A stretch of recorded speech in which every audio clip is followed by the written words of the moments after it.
The rain hadn't stopped for 3 days when my husband slid the manila envelope across the kitchen island. I was still wearing the black wool dress from the burial. My sister Audra had been in the ground for exactly 11 hours. There were casseroles on the counter that I hadn't unwrapped yet, foil pans from her colleagues at the hospital, a tray of brownies from our neighbor across the cul-de-sac. The house smelled like lilies and reheated lasagna. My eyes were so swollen I could barely see the kitchen clock. "Sign these," he said. I looked at the envelope, then at him. Theo had taken off his suit jacket but still had the black tie on, loosened, the knot pulled down to the second button of his shirt. He'd put on a pot of coffee. He hadn't even waited until morning. "What is this?" "Divorce papers, Hollis. I've had them drawn up for 2 weeks." I was going to wait, but there's no point pretending anymore. I remember the way my hand felt against the counter, like the granite had gone hot, like the whole kitchen was tilting. 2 weeks, I said. "I'm going to marry Briar." That was the moment my hearing went funny. The kind of pressure you get on an airplane when everything sounds like it's coming through a wall. Briar. My sister's wife. The woman who, 6 hours earlier, had clutched my arm at the cemetery and sobbed into my shoulder while they lowered the casket. The woman whose hand I'd held through 3 rounds of IVF with my sister, through the miscarriage, through the night Audra was diagnosed with the heart condition that nobody, not one cardiologist in the state of Connecticut, thought would actually kill her. A pulmonary embolism, 38 years old. She'd been jogging. "You're marrying Briar," I repeated. My voice didn't sound like mine. "I know it's not the best timing. Not the best timing." "Hollis, don't make this harder than it has to be. We've both known this marriage hasn't worked in years. Sign the papers. You keep the Subaru and your retirement account. Everything else is laid out in there." My attorney made it very generous. I looked down at the envelope. I looked at the casseroles. I looked at the framed photograph on the windowsill. The one of me and Audra at the lake in Maine when we were 9 and 12. 2 skinny little girls in matching swim caps, her arms slung around my neck because she was always the one who claimed me first, claimed me hardest, claimed me before anyone else got the chance. "Okay," I said. He blinked. "Okay?" I took the pen from the cup beside the coffee maker. I opened the envelope. I signed. I signed every page he flagged with a little yellow tab. I didn't read a single line. I signed the way a person signs for a package they didn't order. I slid the papers back across the granite, and I went upstairs, and I lay down on the bed in the wool dress, and I stared at the ceiling fan until the sun came up. That was the first day. By the second day, Theo had moved out. He didn't even take everything. He took his clothes, his espresso machine, his road bike, his record collection. He left the toothbrush. He left the framed wedding photo. He left his half-empty bottle of cologne in the medicine cabinet. He left a post-it on the refrigerator that said we'll send someone for the rest. By the third day, Briar had posted a photo on Instagram. Just her hand, just a hand and a glass of red wine in the corner of what was very clearly Theo's leather sofa, which used to live in our basement and now apparently lived in the loft he'd been keeping in Stamford for the past 9 months that I hadn't known about. The caption said "New Beginnings." Audra had been dead for 4 days. I didn't comment. I didn't text her. I didn't text him. I called my brother. Quentin lived in Asheville and ran a brewery, and he was the only person on the planet who'd loved Audra the way I had. He picked up on the second ring, and when I told him, there was a silence so long I thought the call had dropped. Then he said, "Hollis, listen to me very carefully. Do not say a single word to anyone. Do not post anything. Do not call anyone in the family. I'm getting on a plane tonight. We need to talk before you do anything else." "Quentin, I already signed the papers." "I know you did. That's fine. That's actually fine. Just don't do anything else until I get there." I should explain something about my sister. Audra was a cardiothoracic surgeon. She made very good money, but she also married very good money because Briar's family owned a chain of orthopedic clinics across New England. And when their wedding registry came out in 2019, the cheapest thing on it was an $800 espresso maker. They had the brownstone in Boston. They had the place in Vermont. They had the boat, and Audra, who had grown up sharing a bedroom with me in a split-level in Waterbury, had still managed to stay the same person she was when we were 9 and 12 at the lake in Maine. She was the executor of our mother's estate when our mother died in 2021. She was the one who handled everything when our father had his stroke the year before that. She was the one who, 2 months before she dropped dead on a jogging path in Cambridge, had called me on a Tuesday afternoon and said, "Hollis, I need you to come to Boston this weekend. I need to walk you through some things, just in case." I'd laughed at her. I'd said, "Just in case of what, you weirdo?" She'd said, "Just humor me." I'd gone. I'd flown up that Saturday. We'd sat in her study for 4 hours, and she'd shown me a folder of documents and a list of phone numbers and a small fireproof box with a key. She'd told me where the box was kept. She'd told me the name of her attorney. She'd told me, very specifically, that if anything ever happened to her, I was to call that attorney before I called anyone else. Before Briar. Before our brother. Before her hospital. Before the funeral home. "Audra," I had said, "you are 38 years old. You ran a half marathon last month. Just promise me." I promise. I had not called the attorney. In the chaos of the embolism and the 72 hours of paramedics in the morgue and the burial coordinator, I had completely forgotten that conversation. I had forgotten the folder. I had forgotten the box. I had forgotten everything except the way my sister's face had looked on the metal table when they let me in to identify her. It was Quentin who remembered. He landed at LaGuardia at midnight and drove a rental car all the way to my front door in Westport by 3 in the morning. He had a duffel bag and a thermos of coffee, and the first thing he said when he walked into my kitchen was, "Where's the folder?" "What folder?" "The one Audra gave you." 2 months ago. I stared at him. He stared back, and then, very slowly, the conversation in her study came back to me. The smell of her coffee and the rain on the windows, and the way she'd said, "Just promise me." And I sat down on the floor of the kitchen and I sobbed until I couldn't breathe. The folder was in my office, locked in the bottom drawer of my desk. I had put it there in October and I had not looked at it since. Quentin opened it on the kitchen island while I sat on a stool and watched him. There were 3 documents. The first was a will. It was dated August of last year, 8 months before Audra died. It had been filed with the probate court in Suffolk County, Massachusetts. The attorney's name and number was paperclipped to the top. The second was a deed of trust. A revocable living trust, established in March, 6 months before the will, and amended twice. The most recent amendment was dated 3 weeks before Audra died. Quentin read it twice before he passed it to me. The third was a letter, in my sister's handwriting, sealed in an envelope with my name on the front. Quentin said, "Don't open the letter yet. Read the trust first." I read the trust. I read it 3 times. When I was done, I looked up at my brother, and he looked back at me, and neither of us said anything for a long time. My sister had moved every meaningful asset she owned out of joint ownership with Briar over the previous 18 months. The brownstone in Boston, the place in Vermont, her share of an investment portfolio that I had not known existed, her retirement accounts, her life insurance policies, both of them, and there were 2, totaling almost $4 million. The boat had been sold in January and the proceeds rolled into the trust. Everything had been quietly, methodically, legally relocated into an irrevocable trust with one beneficiary. Me, not Briar. Not Quentin. Not the hospital where she'd worked, not the charity she sat on the board of, not the cousins, not the nieces. Me.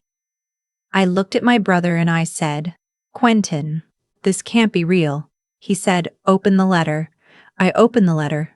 It was 3 pages long. It was written on the cream-colored stationery that our mother had given Audra for her 30th birthday, the kind with her monogram embossed at the top. The handwriting was hers. The looping H's, the careful G's, the way she crossed her T's with a little flick that went up instead of down. It said, "Hollis, if you are reading this, something has happened to me and I'm so sorry. I'm sorry for the timing, and I'm sorry for what you are about to learn, and I'm sorry that I didn't tell you any of this in person. I have known for about a year that my marriage was over. Briar has been having an affair. I do not have proof of who with, but I have my suspicions. And I am going to be honest with you, because there is no point in protecting anyone's feelings at this stage. I think it is Theo. I have thought it is Theo since last summer. I had to put the letter down. I had to put it down and walk to the kitchen sink and run cold water over my wrists for a full minute before I could pick it up again. I didn't say anything because I was not certain, and because I love you, and because I did not want to ruin your marriage on a hunch. I tried to investigate quietly. I hired someone in November. I have the reports in the fireproof box. They confirmed what I suspected. The affair has been going on for at least 14 months. They have a lease together in Stamford. They have been planning to be together openly once I was, in their words, out of the picture. Hollis, I am not afraid. I am furious, but I am not afraid. I am, however, a careful person, and I am also a doctor, and I know that sometimes things happen to people that nobody expects. I had a friend in residency whose husband poisoned her with antifreeze over the course of 6 months. She was 34. I am not saying that is what is happening to me. I am saying that I am taking precautions, and the precautions are this trust and this letter, and the instructions you are about to read. Everything I own is now yours. The trust is irrevocable, which means even I could not have changed it after a certain date last year. Briar cannot contest it. Theo cannot touch it. The trustee is the attorney whose card is clicked to the will, and he has been instructed to make himself available to you the moment you call him. I do not know what will have happened by the time you read this. I hope it is something boring. A car accident. A stupid thing. I hope you grieve me, and then you live a long, beautiful life. But if it is not something boring, Hollis, the second envelope in the fireproof box has a name and a phone number on it. You call that number before you call anyone else. He is a private investigator. He already has everything. He is waiting. I love you. I have loved you my entire life. You were the first person who was ever mine, and I have spent 38 years trying to deserve you. Take care of Quentin. Take care of yourself. Be ruthless when you need to be. I have left you the means. I have left you the means. I called the attorney on Monday morning. His name was Mr. Halloran. His office was in a brick building on Beacon Hill, 2 blocks from the State House.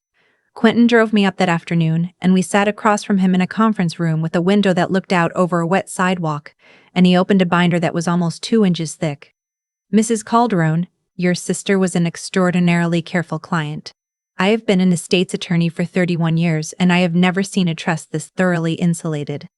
I want you to understand that going in, whatever you decide to do next, you have time, you have leverage, you have resources.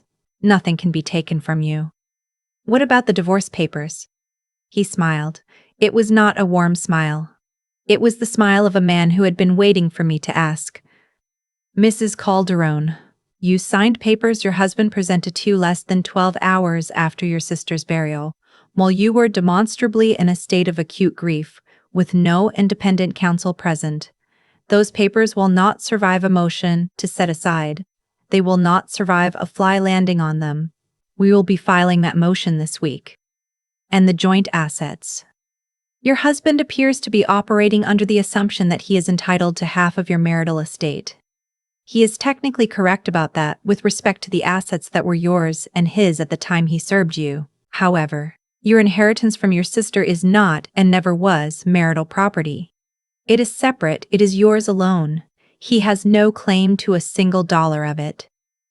He doesn't know about it, he doesn't know about it, he does not know about it, and he is going to find out the way I think you would prefer him to find out. Mr. Halloran turned a page in the binder.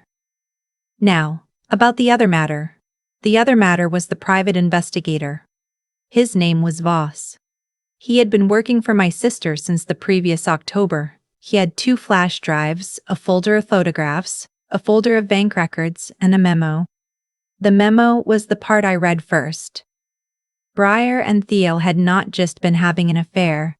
They had been embezzling. For 19 months, Theo, who was a CFO at a mid-sized private equity firm in Greenwich, had been routing fees through a shell consultancy that he and Breyer had set up in Delaware. Breyer, who had nothing to do with private equity and had never held a job outside of her family's clinic chain, had been receiving consulting payments of between $12,000 and $40,000 a month. The shell company had no employees, no clients, and no website. The payments came from a single fund that Theo managed. Audra had figured it out by accident, going through Breyer's email looking for something else entirely, and once she'd seen it, she'd handed it to Voss, and Voss had spent 6 months documenting every transaction. Voss estimated the total at just over $900,000. Most of it was sitting in a brokerage account that Breyer had opened in her maiden name, under the legal address of a UPS store in Hartford. I read the memo twice. Then I looked at Mr. Halloran. "What do you want to do, Mrs. Halloran?" Calderon. I was quiet for a long time. I thought about my sister sitting in her study with the rain on the windows, calmly explaining what an irrevocable trust was, while she was already dying. She just didn't know it yet. Or maybe she did. Maybe the embolism really was a freak thing, and she'd just been preparing for the divorce she could see coming. Maybe it wasn't. I would never know for sure. But she had given me the means. "I want to be ruthless," I said. He nodded. "I thought you might." What happened over the next 4 weeks happened in a very specific order. The first thing that happened was Mr. Halloran's motion to set aside the divorce settlement. It was filed in Fairfield County on a Tuesday.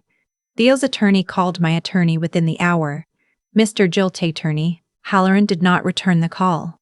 The second thing that happened was a letter from a different attorney, a woman named Ms. Pham, who was a forensic accountant turned litigator and who had been retained very quietly to look into the consultancy in Delaware. She filed a sealed complaint with the SEC. She filed a separate complaint with the firm where Theo worked. She did not call Theo. She did not warn him. She simply set the wheels in motion, and the wheels began to turn. The third thing that happened was that I drove to Boston with Quentin, and we cleared out my sister's brownstone, room by room, while Breyer was at the Vermont house with my husband. We changed the locks. We changed the security codes. We had a moving company put everything that belonged to Breyer into a storage unit in Alston, paid for 1 month, the address forwarded to her email. The fourth thing that happened was that I went into Audra's closet on the second day of cleaning out the brownstone, and I found the blue coat. It was a navy wool coat from a boutique in the South End. Audra had bought it for herself the previous Christmas, and she'd loved it so much she'd bought one in green for me, and we'd worn them together at Thanksgiving in Waterbury just 4 months before she died. The blue one still smelled like her. Like the rosewater perfume she'd worn since college and the eucalyptus shampoo and the very faint smell of the hospital, which never quite came out of anything she owned. I sat on the floor of her closet and I held that coat and I cried for an hour, and then I took it home. The fifth thing that happened was that Theo showed up at my front door on a Saturday morning, 3 weeks in, with his face the color of paper. He hadn't shaved. His hair was greasy. He was wearing the same gray fleece he'd been wearing the night he'd handed me the envelope. His hands were shaking. "Hollis." I opened the door, but I did not let him inside. I stood in the doorway and I looked at him and I did not say a single word. "Hollis, please.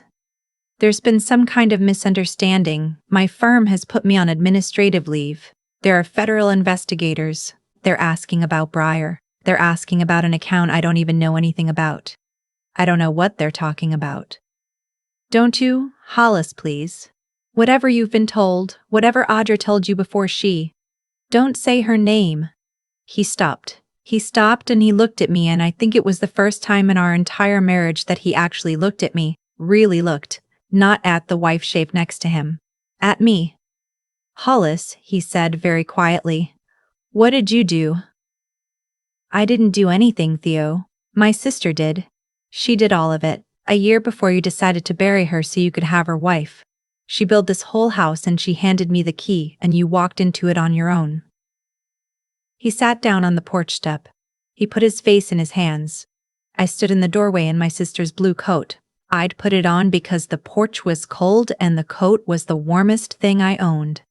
I had not realized until that moment that I was wearing it, that he could see I was wearing it.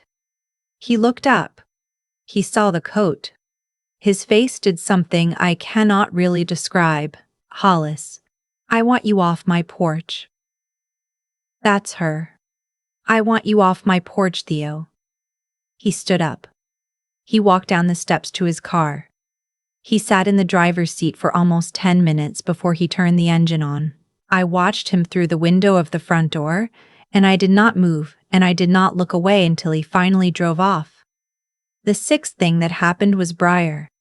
She came on a Tuesday exactly 29 days after my sister was buried. She didn't call ahead. She rang the doorbell at 7 in the evening when I was eating a piece of toast standing at the sink. And when I opened the door, she was wearing sunglasses and a camel coat I'd seen her wear to brunch 100 times, and she pushed past me into the foyer before I could say anything. Hollis, we need to talk. We really don't. They're going to charge me, Hollis. Do you understand what's happening? Federal charges, wire fraud, conspiracy. They froze every account. They froze my mother's account. My mother is 76 years old and they froze her account. Your mother's account was probably also receiving consulting fees. She tipped the sunglasses off. She had been crying. Her mascara was a mess. Her hair, which was always perfect, was greasy at the roots. Hollis, whatever Audra told you, whatever she made you believe, she didn't make me believe anything, Briar. She just showed me what was true. There's a difference. I loved her. You did not. Hollis, you did not love her. You don't get to stand in her sister's house on the rug she helped me pick out in the doorway she walked through 100 times and tell me you loved her. You buried her and you wore her wife's perfume to the wake. I could smell it on you. I smelled it on you while you were crying on my shoulder at the cemetery, and I thought I was imagining things, and I was not imagining things. You wore her perfume to her funeral. She did not answer. She could not answer. I walked to the door and I held it open. Get out of my house. She got out of my house. I closed the door behind her and I locked it and I went upstairs and I took off the blue coat very carefully and I hung it in the closet and I sat down on the edge of the bed, and for the first time in a month I cried because I missed my sister. Just that. Just missing her. Not rage and not betrayal and not strategy. Just an ordinary grief for an ordinary Tuesday evening when I would have called her and she would have picked up, and she would have said, "What's wrong, Halls?" the way she always did. I did not call anyone. I just sat on the bed and I missed her, and the rain started up again outside and I let it. It took 8 more months for the criminal cases to move. Theo pled to 2 counts in the spring. He got 18 months in a federal facility in Pennsylvania, and 3 years of supervised release. Briar's case was bigger because they could prove she'd set up the shell, and her family's money bought her a better attorney than his did, and she got 36 months. The Vermont house went to the federal government and was auctioned in October. The boat had already been sold, but they came for the boat money too. Her mother's clinic survived. Barely. I did not attend either sentencing. I sold the brownstone in Boston for $1.6 and put the money into a foundation in my sister's name. The foundation funds emergency cardiology research at 3 hospitals in New England, including the one where she worked. I am on the board. I run the gala every spring. Last year the gala raised $400,000, and I gave a speech about my sister that I did not cry through, which Quentin afterward said was the bravest thing he had ever seen me do. I kept the blue coat. I kept the cream-colored stationery and the fireproof box and the lake photograph from when we were 9 and 12, and the rosewater perfume which I have never worn but which sits in the back of my closet anyway. I moved out of the Westport house last summer. It was too much house for one person. I bought a smaller place on the water in Old Lyme, with a porch that gets the morning sun, and a garden where I have been trying with limited success to grow tomatoes. Quentin comes up twice a month. We sit on the porch and we drink coffee, and we don't talk about either of them. Sometimes we talk about her, sometimes we just sit. People ask me, when they hear the story, whether I think the embolism was really an embolism. They ask me, with the same little glint in their eye that the people in the comments have, the ones who want it to be murder, the ones who want the whole story to be a thriller with a body count. I don't know. I will never know. The medical examiner said it was an embolism. 3 different cardiologists, including the one who'd been her mentor in residency, said it was an embolism. Voss, the investigator, told me very gently, after it was all over, that there was no evidence of anything else, and that he had looked, and that I should consider letting it go. I have considered letting it go. What I think now, almost 2 years later, is this. My sister was the most prepared person I have ever known. She prepared for everything. She prepared for the marriage to end, and she prepared for me to find out about my husband, and she prepared for the possibility that something might happen to her in the meantime, and the something happened, and the preparation held. That is the part I think about when I sit on the porch in the morning. Not what killed her, what she left behind. She left me the means, and I used them. I think about my sister almost every morning now, in that quiet half hour before the coffee finishes brewing and the day actually starts. I think about how she sat in her study with the rain on the windows and walked me through a folder I did not want to open, and how I laughed at her, and how she did not laugh back. She knew something I refused to see. That is the part that humbles me even now. She had been watching the same 2 people I had been living beside for years, and she saw clearly what I had trained myself not to see. I used to believe that loving someone meant giving them the benefit of every doubt. I learned, the hard way, that there is a difference between love and willful blindness. Theo had been pulling away from me for almost 2 years, and I had explained it to myself 100 different ways, and not one of those explanations was honest. Briar had been wearing a new perfume since the summer before Audra died, and I had told myself I was imagining things. The truth was sitting on the kitchen counter the whole time. I just refused to pick it up. What Audra understood, and what I had to learn after she was gone, is that being a good person does not mean being a soft person. She was the kindest human being I have ever known, and she was also, quietly, the most prepared. She did not confront Briar. She did not scream. She did not post anything on the internet. She gathered evidence. She talked to an attorney. She moved her assets, one by one, into a place where no one could reach them. And then she handed me a folder and asked me to promise. That is not coldness. That is wisdom dressed up as patience, and it is the kind of wisdom that takes a lifetime to grow. Theo and Briar made one mistake, and they made it together, and they made it because they believed grief would make me small. They believed a woman who had just buried her sister would sign anything put in front of her. They were right about that, actually. I did sign.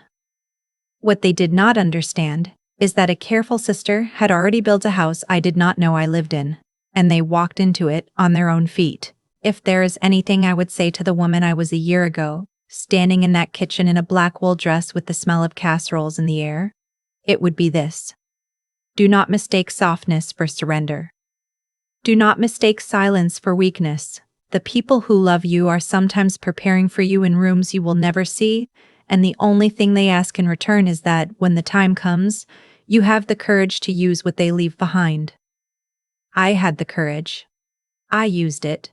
And I am still here, drinking coffee on a porch my sister never saw, in a coat she bought me one Christmas, missing her every single day,